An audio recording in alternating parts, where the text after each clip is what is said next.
केकी कंठाभनीलम सुरवर विलसत् विप्रपादाब्जचिह्नम् सौभाग्यं पीतवस्त्रं सरसिजनयनं सर्वदा सुप्रसन्नम् पाणौ नाराचचापं कपिनिकरयुतं बन्धुना सेव्यमानम् नौमीड्यं जानकीशं रघुवरमनिशं पुष्पकारूढरामम्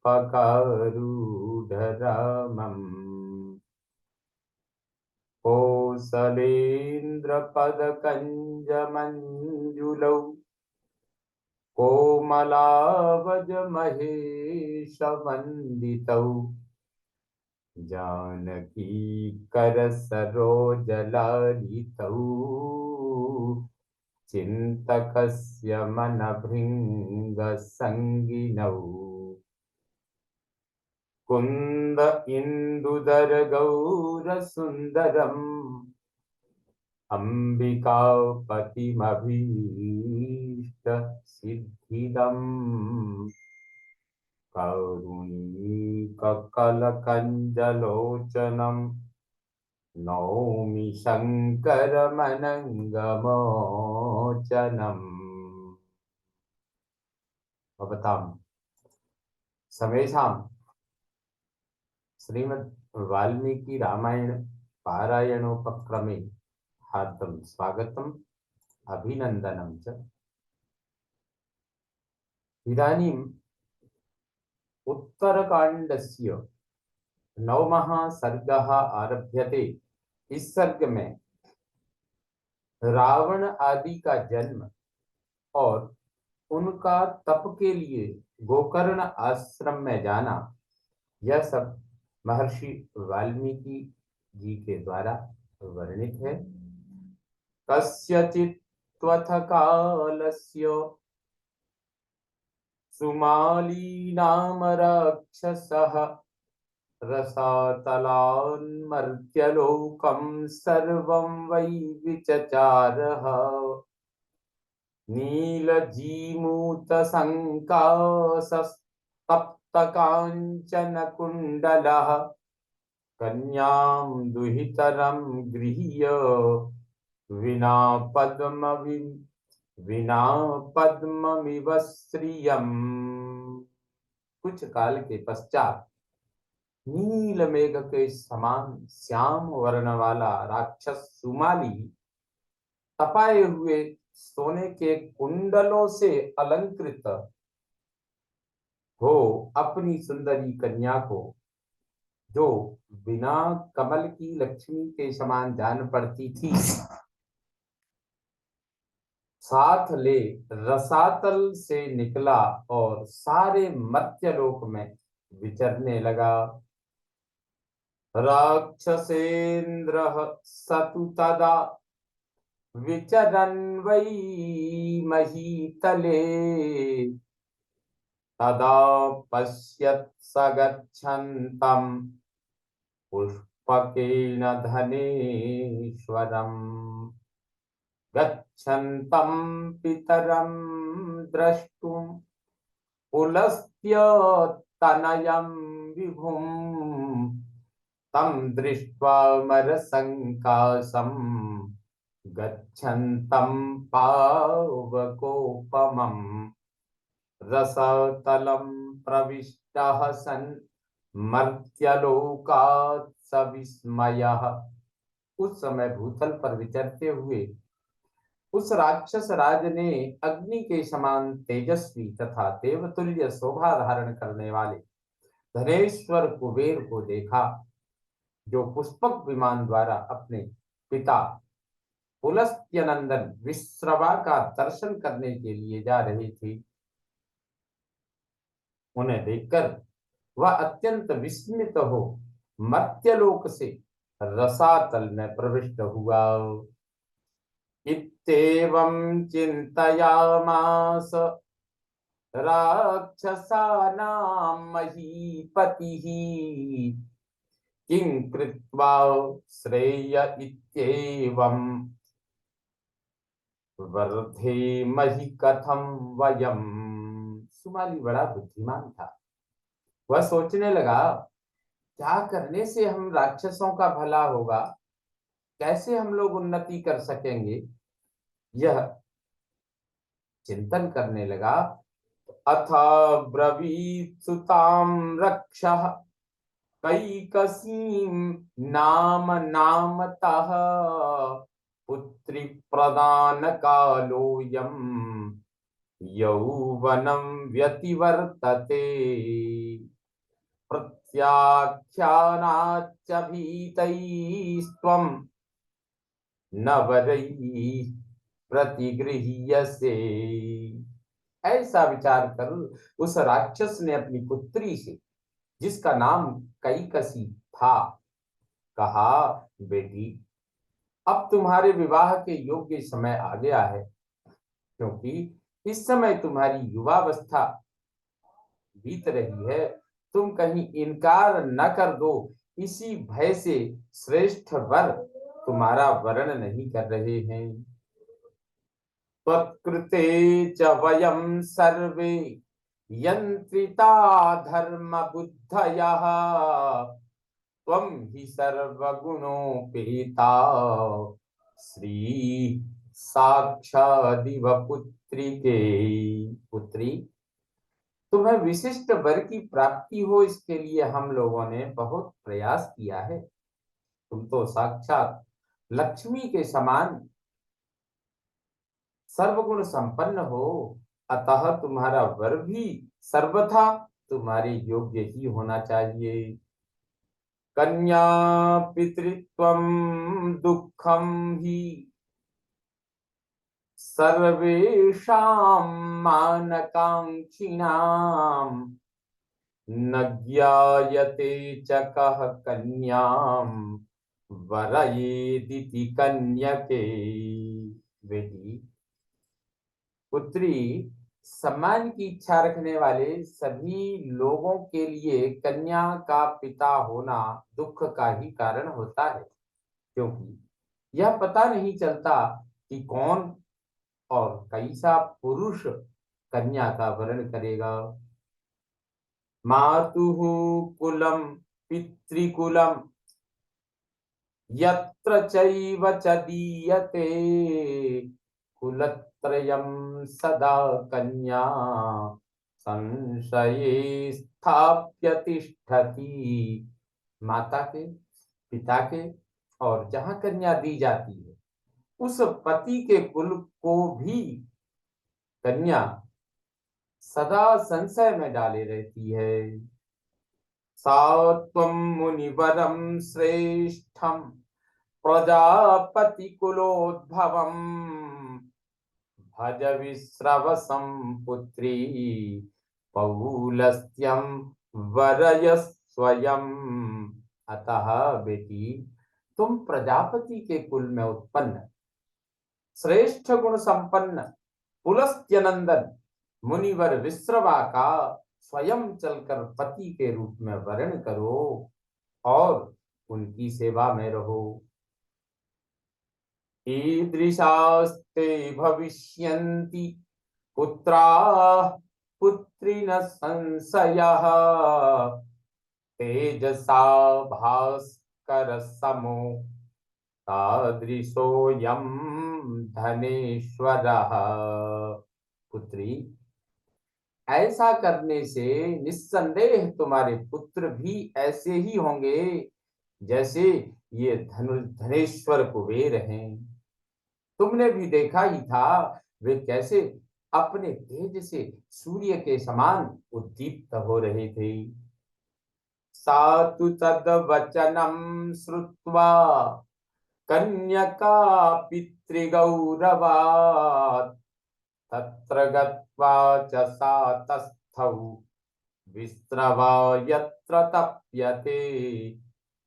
पिता की यह बात सुनकर उनके गौरव का ध्यान रख के कैकसी ने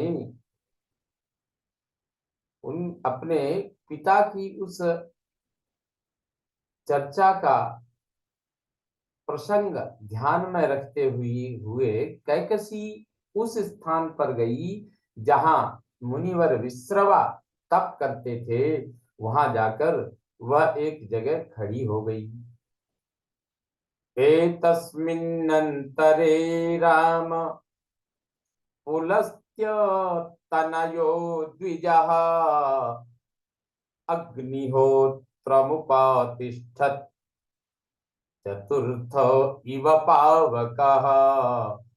श्री राम, इसी बीच में पुलस्त्य नंदन ब्राह्मण विश्रवा सायंकाल का अग्निहोत्र करने लगे।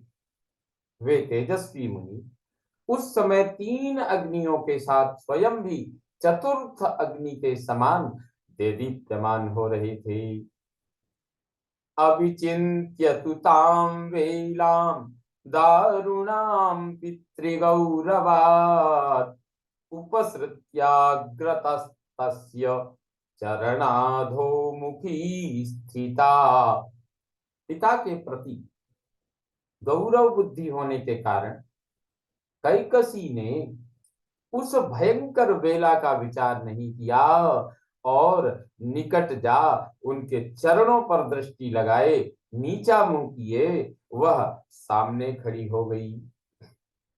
विलिखन्ति मुहुर्भूमि अंगुष्ठाग्रेण भामिनी सतुतां वीक्ष्य शुश्रोणीं पूर्णचन्द्रनिभाननाम् अब्रवीत् परमोदारि अब्रवीत् परमोदारो दीप्यमानां स्वतेजसा। वह भामिनी अपने पैर के अंगूठे से बारंबार धरती पर रेखा खींचने लगी। पूर्ण चंद्रमा के समान मुख तथा सुंदर कटि प्रदेश वाली उस सुंदरी को जो अपने तेज से उद्दीप्त हो रही थी, उसे देख कर उन परम उदार महर्षि विश्रवा ने पूछा, भद्रे कस्यासि दुहिता कुतो वा त्वमिहागता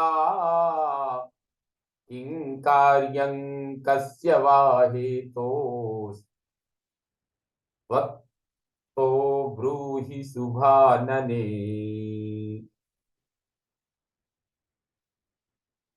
किं कार्यं कस्य वा हेतोस्तत्त्वतो ब्रूहि शोभने। तत्वतो ब्रूहि शोभने। भद्रे, तुम किसकी कन्या हो? कहां से यहाँ आई हो? मुझसे तुम्हारा क्या काम है? अथवा किस उद्देश्य से यहाँ तुम्हारा आना हुआ है? शोभने, ये सब बातें मुझे ठीक ठीक बताओ। एवं मुक्ता तु सा कन्या कृतांजलिरथा ब्रवीत् आत्म प्रभावेण मुने यातुमर्हसि मे मतम् किं तु मां विद्धि ब्रह्मर्षे शासनात् पितुरागताम् एकसी नाम नाम्नाहम् तेषं त्वं ज्ञातुमर्हसि। विश्रवा के इस प्रकार पूछने पर उस कन्या ने हाथ जोड़कर कहा, मुने, आप अपने ही प्रभाव से मेरे मनोभाव को समझ सकते, किंतु ब्रह्मर्षि, मेरे मुख से इतना अवश्य जान लें कि मैं अपने पिता की आज्ञा से आपकी सेवा आई हूं और मेरा नाम कैकसी है। बाकी सब बातें आपको स्वतः जान लेनी चाहिए, मुझसे न कहलावें। सतु गत्वा मुनिर्ध्यानम् वाक्यमेतदुवाचः विज्ञातं ते मया भद्रे कारणं यन्मनोगतम् सुताभिलाषो मत्तस्ते मत्तमातङ्गगामिनी दारुणायां तु वेलायां यस्मात् त्वं मामुपस्थिता शृणु तस्मात् सुतान् भद्रे यादृशान् जनयिष्यसि दारुणान् दारुणाकारान् दारुणाभिजनप्रियान् प्रसविष्यसि शुश्रोणि राक्षसान् क्रूरकर्मणः। यह सुनकर मुनि ने थोड़ी देर तक ध्यान लगाया और उसके बाद कहा, भद्रे, तुम्हारे मन का भाव मालूम हुआ। मत वाले गजराज की भांति मंद गति से चलने वाली सुंदरी, तुम मुझसे पुत्र प्राप्त करना चाहती हो, परंतु इस दारुण वेला में मेरे पास आई हो, इसलिए यह भी सुन लो कि तुम कैसे पुत्रों को जन्म दोगी।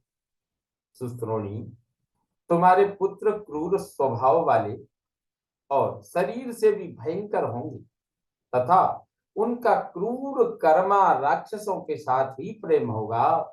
तुम क्रूरता पूर्ण कर्म करने वाले राक्षसों को ही पैदा करोगी।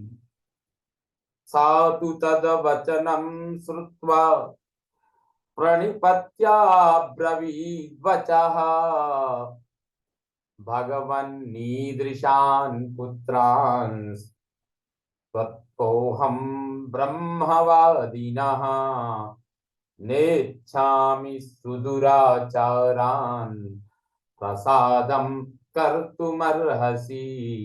मुनि का यह वचन सुनकर कैकसी उनके चरणों पर गिर पड़ी और इस प्रकार बोली, भगवन, आप ब्रह्मवादी महात्मा हैं। मैं आपसे ऐसे दुराचारी पुत्रों को पाने की अभिलाषा नहीं रखती, अतः आप मुझ पर कृपा कीजिए। कन्यया त्वेव मुक्तस्तु विस्रवा मुनिपुंगवः उवाच कैकसीं भूयः पूर्णेन्दुरिव रोहिणीम्। उस राक्षस कन्या के इस प्रकार कहने पर पूर्ण चंद्रमा के समान मुनिवर विश्रवा रोहिणी जैसे सुंदरी कैकसी से फिर बोले, पश्चिमो यस्तव सुतो भविष्यति शुभानने मम वंशानुरूपः स धर्मात्मा च न संशयः।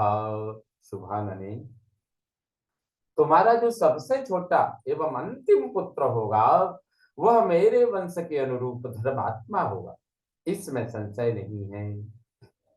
एवं मुक्ता तु सा कन्या राम कालेन केनचित् जनयामास बीभत्सम् रक्षोरूपं सुदारुणम् दशग्रीवं महादंष्ट्रं नीलाञ्जनचयोपमम् ताम्रोष्ठं विंशतिभुजं महास्यं दीप्तमूर्धजम्। श्री राम, मुनि के ऐसा कहने पर कैकसी ने कुछ काल के अनंतर अत्यंत भयानक और क्रूर स्वभाव वाले एक राक्षस को जन्म दिया, जिसके 10 मस्तक, बड़ी बड़ी दाढ़ें, तांबे जैसे ओंठ, 20 भुजाएं, विशाल मुख और चमकीले केस थे कि उसके शरीर का रंग कोयले के पहाड़ जैसा काला था। तस्मिन् जाते ततस्तस्मिन् सज्ज्वालो कबला शिवाः क्रव्यादाश्चापसव्यानि मंडलानि प्रचक्रमुः। उसके पैदा होते ही मुंह में अंगारों के कौर लिए गीदड़ियां और मांस भक्षी गृध्र आदि पक्षी दाईं ओर मंडलाकार घूमने लगे। ववर्ष रुधिरम देवो मेघाश्च खरनिस्वना प्रबभौ न च सूर्यो वै महोल्काश्चापतन् भुवि चकम्पे जगति चैव बभुर्वाता सुदारुणाः अक्षोभ्यः क्षुभितश्चैव समुद्रः सरितां पतिः। इंद्रदेव रुधिर की वर्षा करने लगे, मेघ भयंकर स्वर में गर्जने लगे, सूर्य की प्रभा फीकी पड़ गई, पृथ्वी पर उल्कापात होने लगा, धरती कांप उठी, भयानक आंधी चलने लगी तथा जो किसी के द्वारा क्षुब्ध नहीं किया जा सकता वह सरिताओं का स्वामी समुद्र विक्षुब्ध हो उठा। अथ नामाकरोत् तस्य पितामह समः पिता दशग्रीवः प्रसूतोऽयम् दशग्रीवो भविष्यति। उस समय ब्रह्मा जी के समान तेजस्वी पिता विश्रवा मुनि ने पुत्र का नामकरण किया।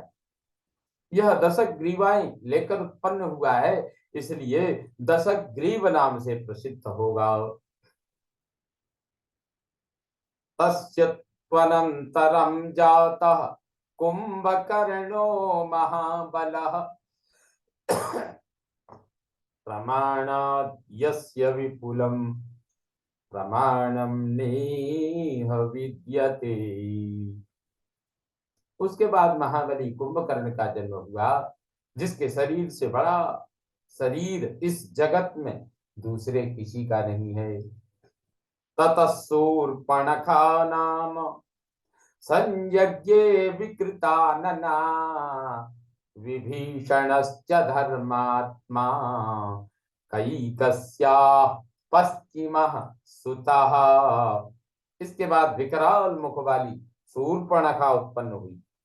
तदनंतर धर्मात्मा विभीषण का जन्म हुआ, जो कैकसी के अंतिम पुत्र थे।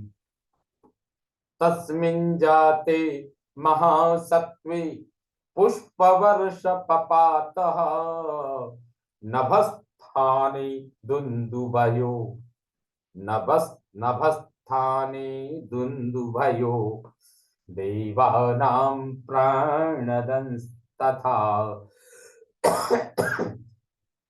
वाक्यं चैवान्तरिक्षे च साधु साध्विति तत्तदा। उस महान सत्वशाली पुत्र का जन्म होने पर आकाश से फूलों की वर्षा हुई और आकाश में देवों की दुंदुभियां बज उठी। उस समय अंतरिक्ष में साधु साधु की ध्वनि सुनाई देने लगी। तौ तु तत्र महारण्ये ववृधाते महोजसौ कुंभकर्ण दशग्रीवौ लोकोद्वेगकरौ तदा। कुंभकर्ण और दशग्रीव वे दोनों महाबली राक्षस लोक में उद्वेग पैदा करने वाले थे। वे दोनों ही उस विशाल वन में पालित होने और बढ़ने लगे। कुंभकर्णः प्रमत्तस्तु महर्षीन् धर्मवत्सलान् त्रैलोक्ये नित्या संतुष्टो भक्षयन् विचचारः। कुंभकर्ण बड़ा ही उन्मत्त निकला, वह भोजन से कभी तृप्त भी नहीं होता था, अतः तीनों लोकों में घूम घूम कर धर्मात्मा महर्षियों खाता फिरता था। विभीषणस्तु धर्मात्मा नित्यं धर्म व्यवस्थितः स्वाध्यायन्यताहार उवास विजितेन्द्रियः। विभीषण बचपन से ही धर्मात्मा थे, वे सदा धर्म में स्थित रहते, स्वाध्याय करते और नियमित आहार करते हुए इंद्रियों को अपने काबू में रखते थे। अथ वै श्रवणो देवस् तत्र काले न केनचित् आगतः पितरं द्रष्टुम पुष्पकेन धनेश्वरः। कुछ काल बीतने पर धन के स्वामी वैश्रवण पुष्पक विमान पर आरूढ़ हो अपने पिता का दर्शन करने के लिए वहां आए। तम दृष्ट्वा कैकसी तत्र ज्वलन्तमिव तेजसा आगम्य राक्षसी तत्र दशग्रीवमुवाच। वे अपने तेज से प्रकाशित हो रहे थे। उन्हें देखकर राक्षस कन्या कैकसी अपने पुत्र दशग्रीव के पास आई और इस प्रकार बोली। पुत्र वै श्रवणम पश्य भ्रातरम तेजसावृतम भ्रातृभावे समे चापि पश्यात्मानं त्वमीदृशम्। बेटा, अपने भाई वैश्रवण की ओर तो देखो, वे कैसे तेजस्वी जान पड़ते हैं। भाई होने के नाते तुम भी इन्हीं के समान हो, परंतु अपनी अवस्था देखो कैसी है। दशग्रीव यथा यत्नम कुरुस्वामित विक्रमा यथा त्वमपि मे पुत्र भवेर वै श्रवणोपमः। अमित पराक्रमी दशग्रीव, मेरे बेटे, तुम भी ऐसा कोई यत्न करो जिससे वैश्रवण की ही भांति तेज और वैभव से संपन्न हो जाओ। मातुस्तद्वचनं श्रुत्वा दशग्रीवः प्रतापवान् अमर्षमतुलं लेभे प्रतिज्ञां चाकरोत् तदा। माता की यह बात सुनकर प्रतापी दशग्रीव को अनुपम अमर्ष हुआ। उसने तत्काल प्रतिज्ञा की, सत्यं ते प्रतिजानामि भ्रातृतुल्योऽधिकोऽपि वा भविष्याम्योजसा चैव संतापम त्यज हृदगतम। माँ, तुम अपने हृदय की चिंता छोड़ो। मैं तुमसे सच्ची प्रतिज्ञा पूर्वक कहता हूं कि अपने पराक्रम से भाई वैश्रवण के समान या उनसे भी बढ़कर हो जाऊंगा। ततः क्रोधेन तेनैव दशग्रीवः सहानुजः चिकीर्षुर्दुष्करं कर्म तपसे धृतमानसः प्राप्स्यामि तपसा काममिति कृत्वाध्यवस्य च आगच्छदात्मसिद्ध्यर्थं गोकर्णस्याश्रमं शुभम्।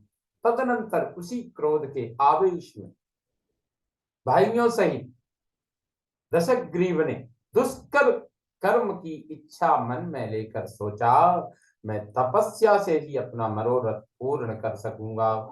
ऐसा विचार कर उसने मन में तपस्या का ही निश्चय किया और अपनी अभीष्ट सिद्धि के लिए वह गोकर्ण के पवित्र आश्रम पर गया। सराक्षसस्तत्र सहानुजस्तदा तपश्चचारातुलमुग्रविक्रमः अतोषयच्चापि पितामहं विभुम् ददौ सतुष्टश्च वराञ्जयावहान्। भाइयों सहित उस भयंकर पराक्रमी राक्षस ने अनुपम तपस्या आरंभ की। उस तपस्या द्वारा उसने भगवान ब्रह्मा जी को संतुष्ट किया और उन्होंने प्रसन्न होकर उसे विजय दिलाने वाले वरदान दिए। इत्यादि से श्रीमद् रामायणे वाल्मीकिये आदि काव्ये उत्तरकांडे नवमः सर्गः सम्पूर्णतां याति। ॐ पूर्णमदः पूर्णमिदं पूर्णात् पूर्णमुदच्यते पूर्णस्य पूर्णमादाय पूर्णमेवावशिष्यते। ॐ शान्ति शान्ति शान्तिः। सर्वे भवन्तु सुखिनः, सर्वे सन्तु निरामयाः, सर्वे भद्राणि पश्यन्तु, मा कश्चित् दुःखभाग् भवेत्। ॐ शान्तिः शान्तिः शान्तिः। श्रीरामचन्द्रो विजयते तराम्।